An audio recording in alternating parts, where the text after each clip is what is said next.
5 seconds to go.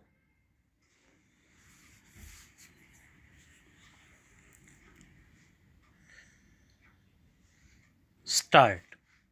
In other words, if the argument of the appellant therein was accepted, it could have resulted in confining the transfer of the raw material from the ship by pipeline to the port area, but it could not be taken to a refinery located outside the port area.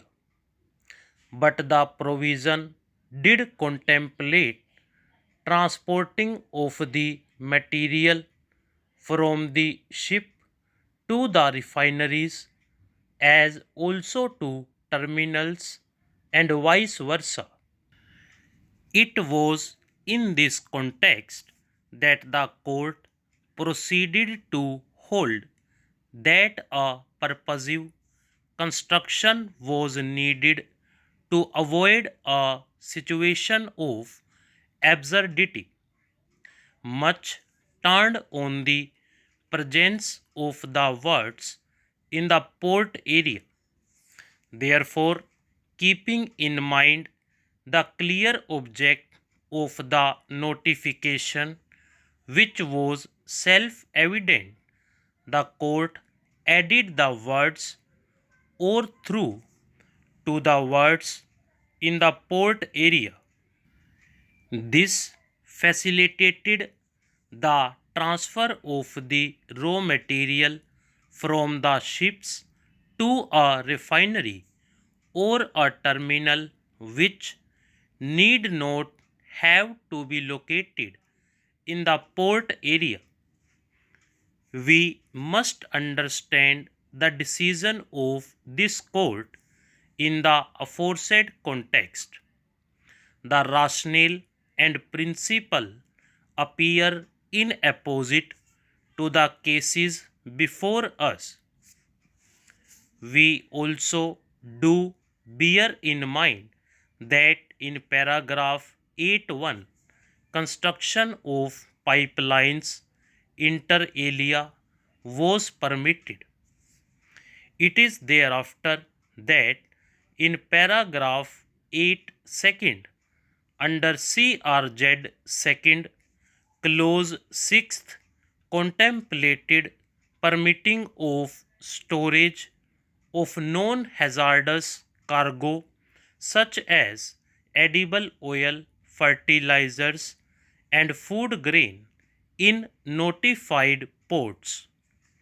We may broaden our inquiry into the relevant contents of CRZ 3rd. CRZ 3rd of the 2011 notification was divided into Area A, which inter alia dealt with areas up to 200 meters from HTL on the landward side in the case of seafront. The said clause proclaimed further that the said area would be a no development zone. We notice that in CRZ 3rd, the NDZ was not to be applicable in such areas within any port limits. Thus, the expression within made its appearance in relation to notified port limits again. In the permitted activities in the NDZ under Area A, viz. Up to 200 meters as aforesaid, we find clause E, which permitted facilities for receipt and storage of petroleum products and liquefied petroleum gas as specified in Annexure 2. Area B of CRZ third is described as the area comprised from 200 meters to 500 meters. Under the same, we notice that again facilities for receipt and storage of petroleum products and liquefied natural gas as specified in Annexure 2 was permitted.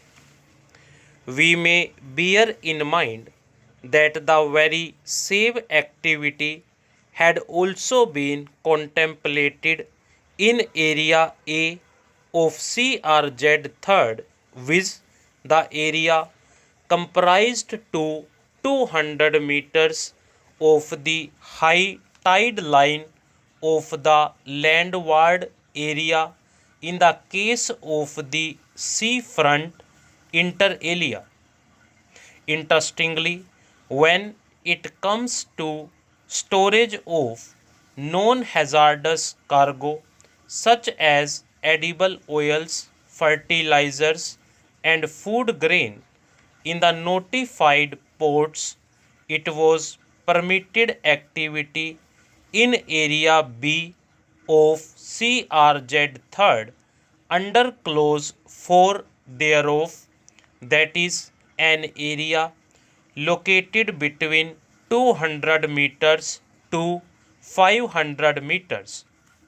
It must be noticed that CRZ third had been classified in paragraph 7 essentially as relatively undisturbed area which did not belong to either CRZ first or second, which included the coastal zone in rural areas, both developed and undeveloped, and also areas within municipal limits or in other legally designated urban areas which were not substantially built up.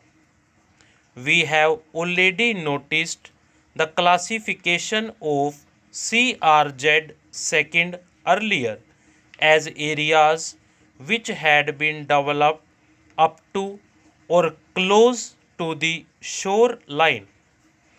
Can it then be said that storage of non-hazardous cargo such as edible oil, fertilizers, food grain permitted in the notified ports in CRZ third area B be also permitted in CRZ third area A? Going by the contents of CRZ third under activities which were permitted in the NDZ, we are unable to find any clause which permitted such storage of non-hazardous cargo including edible oil inter alia. Therefore, in the NDZ area falling under Area A of CRZ third, it may have been impermissible.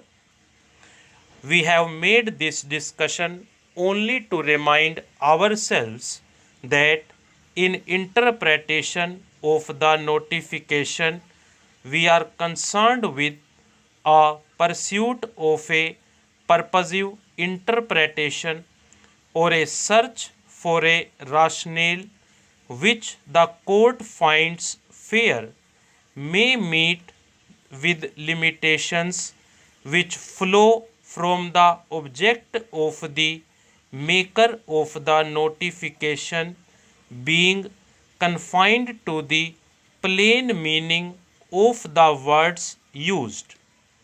No doubt, a situation found in the facts of the case reported in may call for a different approach.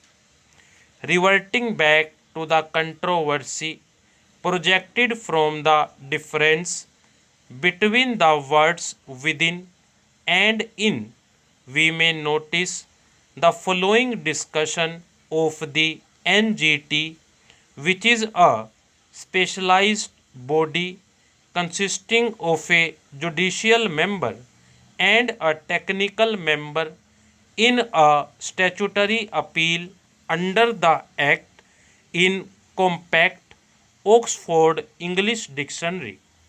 Stop.